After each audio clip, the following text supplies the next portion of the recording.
I recently had to work through a disappointment.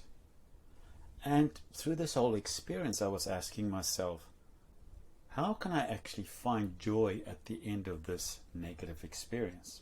And this is what I did. When I look back on it, the first thing that I did do was I recognized this feeling of disappointment. I gave it legitimacy. I was disappointed, and this is the reason why I was disappointed. In my case, it was I lost a specific client, and it made me feel disappointed.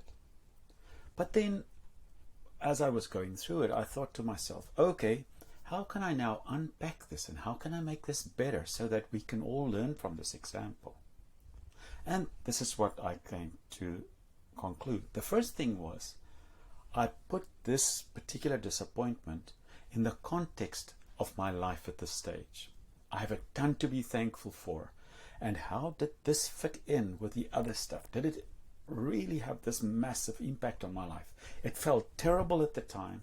It felt negative, and it felt, I don't know, it just broke your motivation. But then within a couple of days, how will this, in the context of all the other things that are so positive in my life, what is the context of it? That was the first thing. And then secondly, I thought, let's look at the bigger picture. Where is my faith? Where is my purpose in life? And how does this fit in with this?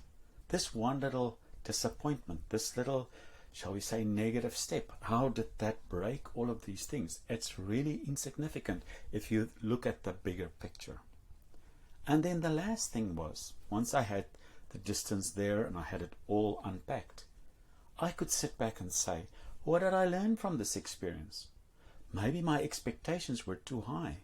Everyone loses a client once in a while if you have several clients. My expectation was too high.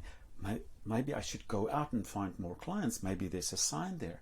And maybe if it's a project that I had these high expectations of, or a hope and a dream that didn't come through, maybe I can make an adjustment there. And in this way, I can work with my expectations and make adjustments. And then that's the learning that comes from it. So there you have it. 3 simple steps, maybe 4, to deal with disappointment. The first one is recognize it. The second one is put it into context. The third thing is look at your bigger picture of your life. How does it fit and how does it influence? And the last thing, how can we learn from this? Hopefully this will help you find joy at the end of it. More is available on social media or on nicohuman.com. See you next week, and let's work through those disappointments this week and become better together.